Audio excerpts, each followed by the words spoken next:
my mom. That's my mom cat. He's my son. Yeah, hey, look at that. I've known you my whole life. This is your Monsters Have Show, episode 9, the season finale. Hangman, not Hungman. That's a different thing. Hangman. Yes. Hangman. This is the episode after we find out about the hung jury in the previous second trial afoot. And the depiction of this trial, Ma, is very, very different than Very the first different, very trial. different. And how much time was there between the end of trial number 1 and the beginning of trial number 2? At least 6 months. I don't know how much longer. I think probably a little more than 6 months. I would say a little bit more than 6 months as well, because it took a long time for that first trial to go through. So I would imagine the second trial also incredibly long. I think by the end of this, they said something about 7 years in total. Yeah. From beginning to end. That's a long time. That is. The guys had, by the time the second trial was over and they were sentenced, they had been in jail for a very long time already. Almost half of their lives, honestly. Because they were so young when this happened. Yeah. Lyle was only 18. So young when this happened. So 7 years later, I mean, that's half of their, so a third of his life. It would be very interesting to know how would have this went for Lyle if he'd actually been 17. Oof. Actually still been a minor. Just had this that's Erik had come to him with this plan, with this idea just a few months earlier, and Lyle of being 17. Of course, Erik would have still been an adult, but I wonder if it would have gone differently for Lyle if he would have been a minor. I don't know, because I think that the show was saying that Lyle's the older one. I don't know. I'm looking it up right now. We gotta find out. Erik Menendez, dishonest portrayal. That's not what it says. Joseph Lyle, 1968. Erik, 1970.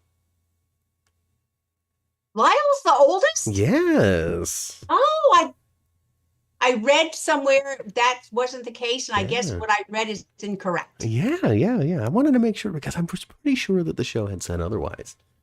Okay. So that changes everything. Well, what if it would have? Okay, the question is for Erik then. What if Erik would have been actually 17? He probably would have been tried as an adult, given the brutality of the situation. Probably would have been. I would think. But I don't know. Yeah, I think so too. It might have changed public opinion. It might have changed his sentence. It might have. Maybe. Ultimately in the end. So we get the depiction. This depiction of the trial is very different. This one's very the first trial showed everything in kind of a good spotlight, a glaring good defense spotlight. This one was very much about the prosecution. Very much. I think the court was just absolutely decided there is no way this is going to be a hung jury. No way whatsoever. There's not going to be any sort of... going to be a hung jury. No. So, again, when it comes down to it, we get the cloudy and confusing question mark. Whose perspective are we watching this from? How much of this trial as depicted is real and legitimate?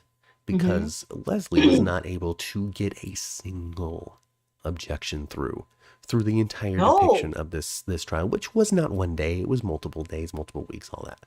Yeah. But through the depiction of this, she was not able to get a word in edgewise.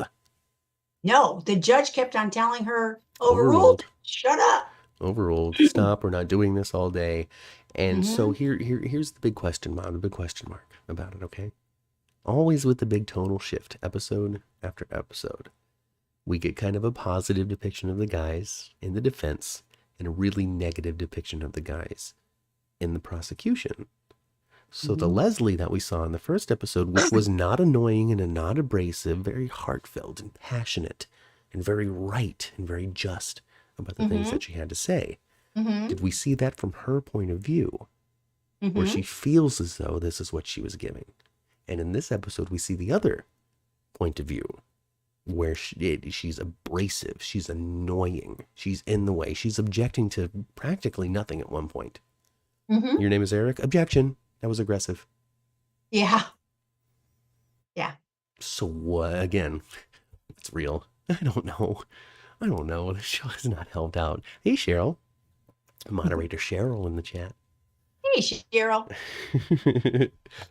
I mean, so I don't know, Ma. Grr. What do you think? Like, give me your Well, thoughts. I think most of us, most folks that watched it probably have a kind of same way I feel. You just episode 1 and 2, I was so empathetic to those boys, those poor boys.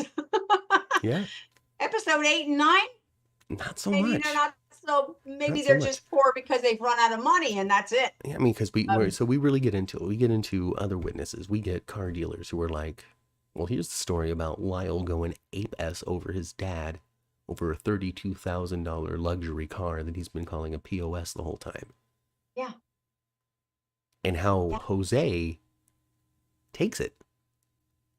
yeah, which is surprising. So we've also seen Jose play a particular role from the boy's point of view in front Hmm. of somebody, and then as soon as they're somewhere else, it's a problem. Exactly, because Jose was so into appearances. But So I can understand why he would not react in front of that salesman about the POS car that cost $32,000, which is a lot of money, especially then, yeah, right? I mean, $32,000 is still a lot of money. It is still a lot of money, but it's not really for a new car price tag. It's kind of average now, Right. right? Mhm. But so I could have believed that, yeah. But they didn't show us that either. They didn't show us that, no. They didn't show us that. They Yeah, also showed a face of like, oh, okay, I'm sorry for, like kind of the one that's been beaten down by this really right. selfish, awful child. Mm-hmm. I even saw something, because I did a little bit of research into Kitty. And Mm-hmm. I was like, because I mean, I want to learn a little bit more about her. Not much, but I did a little bit. Mm-hmm. And her sister, cousin, some family member of hers that interacted with the family in some way, Mm-hmm. um, remembers and tells a story of them visiting and the kids being a handful and too much, and her telling Kitty like, listen, those kids are going to need some sort of discipline in their lives if you want them to be anything. And Kitty's like, oh, you don't parent, don't question my parenting, was Mm-hmm. her response to that. Mm-hmm. So the $32,000 car, the movie that Erik wrote with his friend. Yes. And then also, again, folks, this is the second time that we have seen something that we saw before, and this is the night of the murder. Mm-hmm. Now changed, Yes. now different than the depiction that we had seen time and time and time again, which was the guy's point of view, the guy's version of the story. And Right. now we're talking to, I think his name was Craig or Calvin or something. I think it was Craig, who wrote the movie with Erik a few episodes ago, Yes. months and months and months and months and months before the crime, Yes. where two rich kids off their parents. Mm-hmm. Takes the stand, says, hey, we did write this movie. And then he confessed to me and said, this is how it went down. I snuck in through the back. They were sleeping. Mm-hmm. Lyle had the guns on the outside. We came in, did the business. We didn't see that conversation. No. And Erik also sitting on that table didn't lean over to Leslie and say, I never did that. Mm-mm. I never said those things.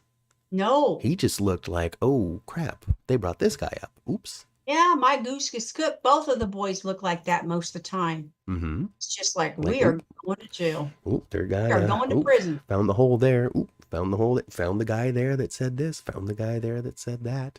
Mm-hmm. The secretary of Jose had never seen him. Never seen him behave like that. In previous Right. episodes, we actually seen that they had a very close relationship to a point where, from the Jose and Kitty episode, he's like, hey, I'm going to go be a senator. I want you to come. I want you to come Yeah, help with the campaign. move to Florida with us. You don't do that to just some person that you're like, oh, I like you professionally. Like there was a real human connection there. Mm-hmm. So, question mark, mother. Yeah. But not to get too deep into the weeds, because there was more episode than just the second trial. The public opinion turned completely at this point. They were getting hate mail instead of fan letters.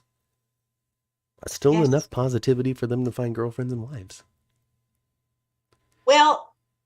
That's not something that prisoners, you don't have to be famous to find a wife in prison. I mean, it happens all the time. Yeah. When it comes down to it, Erik was not lonely in prison.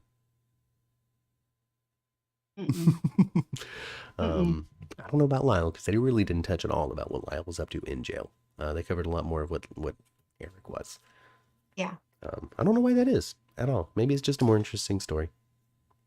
maybe. Well, I guess, I mean, they did cover enough of Lyle being like on the phone and trying to manipulate everything and push stuff into his favor. He did all that from jail.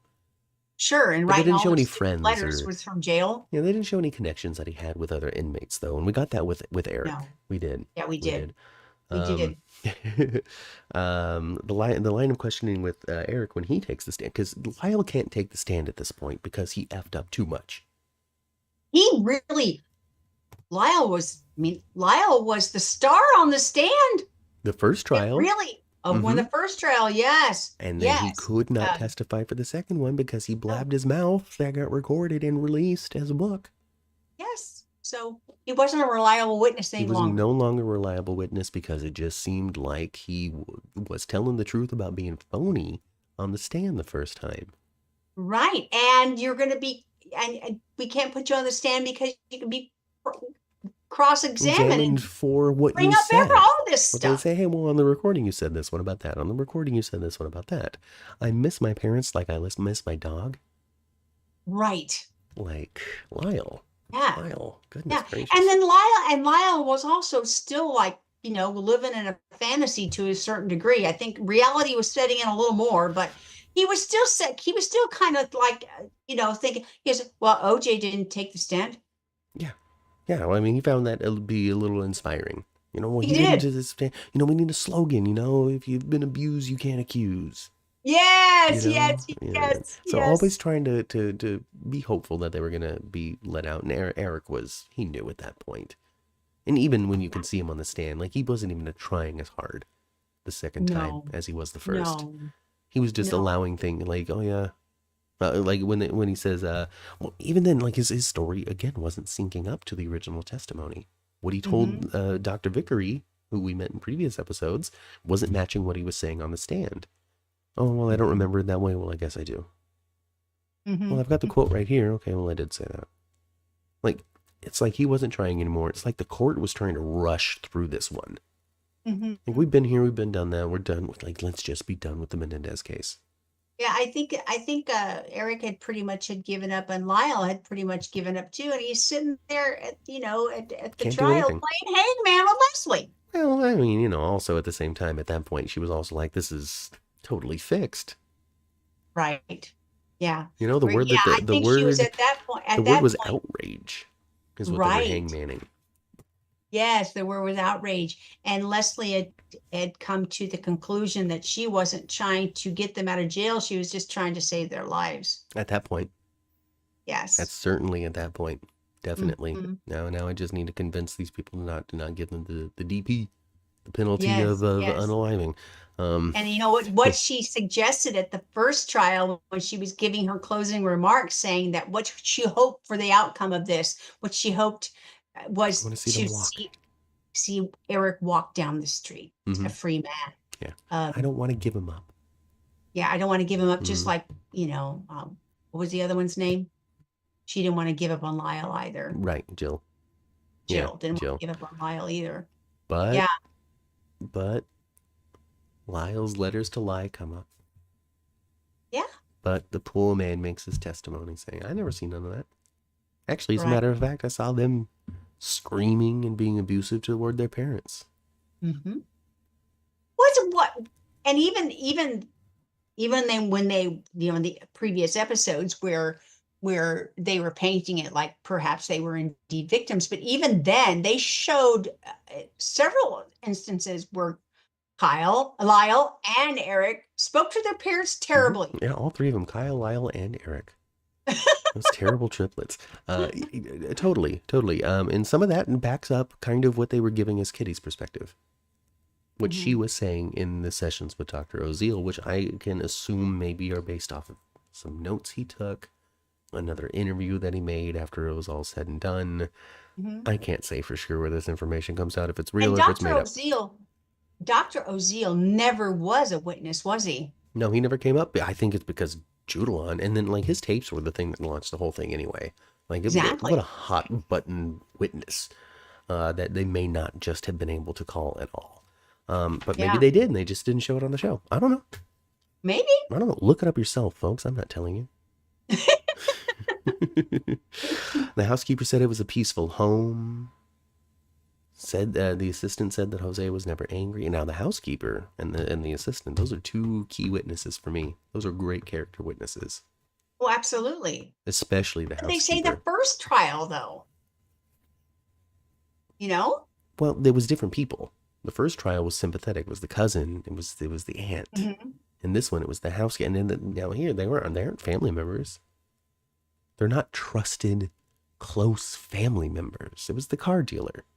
It was the pool Hmm. guy. It was the Yeah. housekeeper. It was the Yeah. assistant. Somebody Hmm. that would have a closer to second-hand, not first-hand experience with how the family works. Because they're not going to 4th of July barbecue. They're not hanging out Christmas morning. Hmm. Hmm. So maybe their perspective isn't exactly correct. Maybe they Maybe. were only being shown what Jose really wanted to see. Because that's something that they said time and time again throughout the show, too. Too many Mhm. questions, Mother. Too many questions.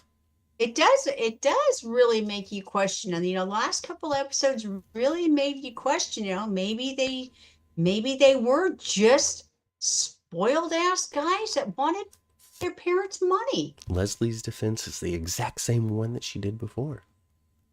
Mm-hmm. For Arnel Pineda and Arnel... No, that was the American Idol guy.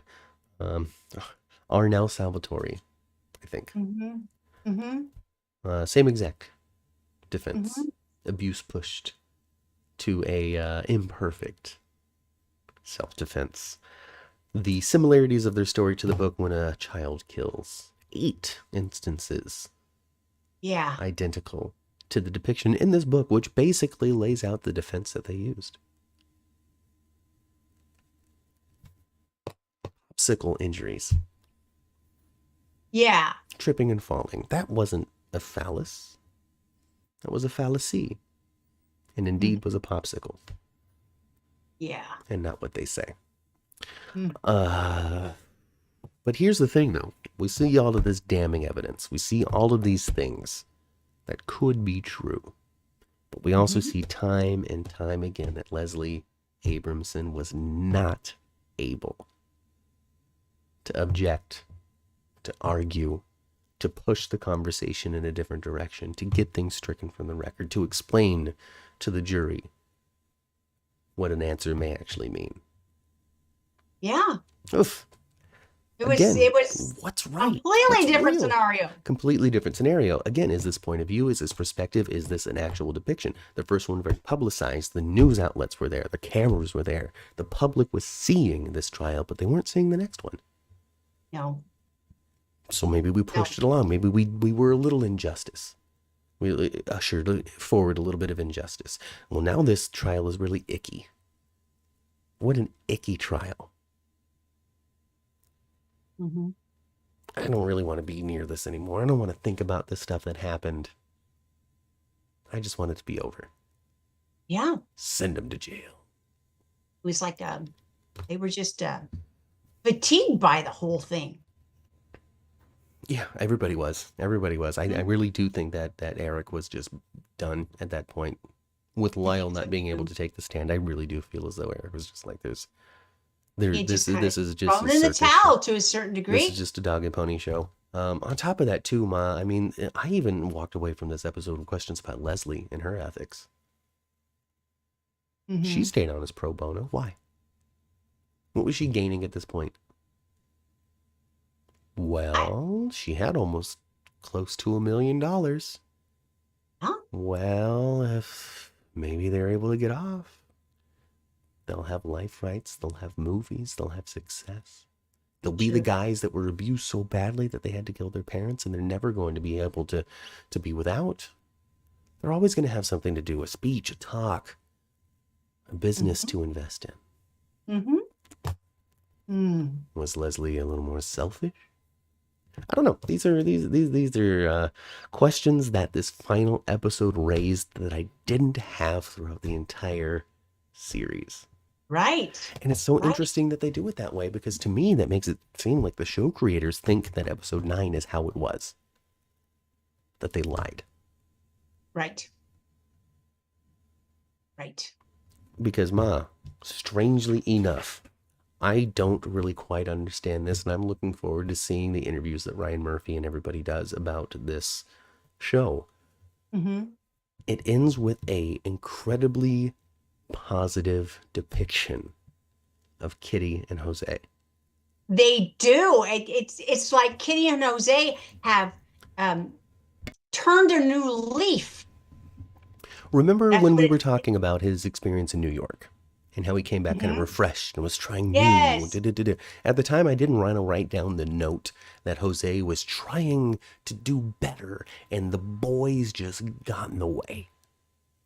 Mm-hmm. I wanted to avoid writing that note down because that's not how I wanted to interpret the events, especially since the first thing that went wrong, he flipped out. Mm-hmm. It wasn't the sixth thing, it wasn't the eighth thing, it was the first thing. But the Mm-hmm. first thing was also cheating at Princeton. Right. That's a big first thing. Mm-hmm. But I wanted to avoid writing that note down because at that point in time, every single depiction of Jose had been negative. He's abuser, he's bad, So I didn't want to give him any sort of benefit of the doubt. Right. So I avoided writing that down. The final scene of this is them on the shark trip. This lauded shark trip, the one where they felt as though their parents were going to take them out to throw them overboard. Big part of their Yes. defense. Shoot them and throw them overboard. Shoot them and throw them overboard.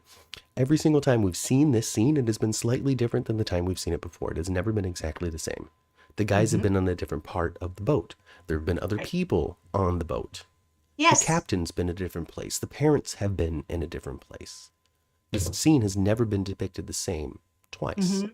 And in this one, we finally see sort of a more extended point of view that isn't just, oh, what are the kids up to? I don't know, leave them alone. Mm-hmm. This was the supposed conversation that they had. This was them getting along, laughing, joking, ha ha ha, my love. The affair is over. I'm fully committed once again to you and this family. Yes. You can see why Kitty and Jose were married. You can see their relationship, or at least a suggestion of the relationship that they may have had outside of, apparently, this terrible abuse that was going on. I don't understand it, honestly. Like, as a TV viewer, as a reviewer, amateur as I am, I don't understand that. Mm-mm. I don't understand why the final shot of this show is the biggest, well, maybe, of them all. Or maybe they were just good people Yes. on a shark fishing trip. They thought they were going to be alone. Sure, maybe a little snooty. Sure, a little affluent. Oh, we're going shark fishing, so I know what to do about it, so I can make the deal. Right. But champagne, laughter, sunshine, money, a family together. But those kids are off on the other side saying, you're not going to chicken out of this, are you? All right, Thelma. Good, Louise. Because we're good. You know? Yeah. I was shocked. I was shocked, honestly, that was the final scene. I just didn't know. I don't know how to walk away from the show with that being the final scene. Because I thought the show was going to have something to say. And we're going to get into, like, a more impassioned, less beat by beat, but just more just talk in free form about the show. We're going to do that on Thursday, probably around 6, maybe 5. Maybe Friday. No, Thursday's better. Okay. So we'll do Thursday. We'll figure out Doesn't the matter, time. 5 or 6. It doesn't We'll matter. do a big, an extended chat about everything when it's not trying to be so isolated chapter by chapter. Right. But for the, I mean, gosh, just as a conclusion to the story that we saw in a 9-episode run of Monsters on Netflix, the Lyle and Erik Menendez story, I did not think that the final scene was going to be happy-go-lucky family with evil children. I didn't either. But what I got out of that was, as a viewer, you have to decide for yourself. Yeah, it's I guess it's up to us to decide if they were monsters or if the parents were monsters. The show doesn't commit to it one way or the other. If you want to No, it doesn't. take their last word on it as what they think, then monsters is what they think. Ultimately, we'll get into it again on Thursday with more detail. 5 out of 5 on this episode. Honestly, I think it was a fine conclusion to everything that we saw. I think they hit all the beats that they needed to, and I think they left all of the questions open that needed to be. Because at the end of the day, we don't really know. The only people on this planet who actually know are Erik and Lyle Menendez. And the other two that absolutely know are not here, Kitty and Jose. But they're not on this planet. So no, they're not on this planet. So they're the only ones that know. They've maintained, according to the show as well, those last little bits. Guilty, manslaughter, life in prison, because Mama's family had a heart attack. Mm-hmm. I know, right?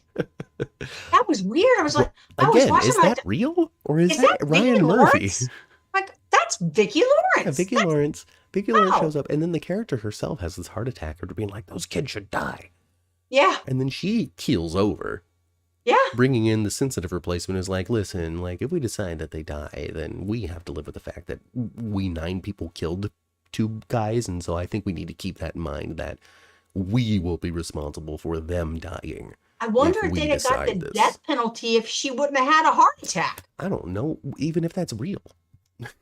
I don't know if it's real either, because we don't know what's embellished. There's been and that's not really a knock on Murphy, because everything in true story is there's always things that based on a true story, not the true story. If you want the true story, you have to watch a true story documentary and not something that's based upon a true story. And then we'll get into the Ryan Murphy of it all. I mean, sure, some of it was embellished for our entertainment, and a lot of it was just really gay and for no reason. So yeah.